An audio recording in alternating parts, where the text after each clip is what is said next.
வாரம் பூஜை பொருள் எல்லாமே க்ளீன் பண்ணும்போது விக்கிரகங்கள்லாம் எடுத்து சுத்தம் பண்ணுவீங்களான்னு கேட்டிருந்தீங்க. ஆமாம், நம்ம க்ளீன் பண்ணும்போது எல்லாத்தையுமே எடுத்து மொத்தமாக சுத்தம் பண்ணிக்கணும். லெமன் போட்டு சுத்தம் பண்ணனாலே நல்லா பளிச்சுன்னு ஆயிரும்.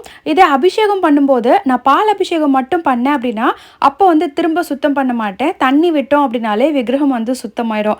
இதே நம்ம தேன், நெய் இதெல்லாம் விட்டு அபிஷேகம் பண்ணுறோம் அப்படின்னா கொஞ்சம் பிசுபிசுப்பாக இருக்கும். அந்த டைம் அபிஷேகம்லாம் முடிச்சதுக்கப்புறமா லெமன் போட்டு சுத்தம் பண்ணிட்டு இப்படி சுவாமியை அலங்காரம் பண்ணிக்குவேன். அபிஷேகம் நம்ம ஒரு தரம் பண்ண ஆரம்பிச்சிடும் அப்படின்னா நம்ம அட்லீஸ்ட் மாசத்துக்கு ஒரு முறையாவது பண்ணணும். ஒரு சிலர் முருகர் வச்சிருக்கேன், என்னால் தினம் அபிஷேகம் பண்ண முடியாது அப்படின்னு சொல்லியிருந்தீங்க.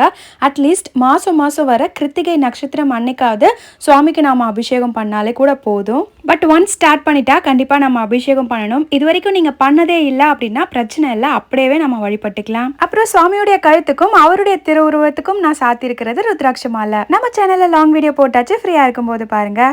பாய்.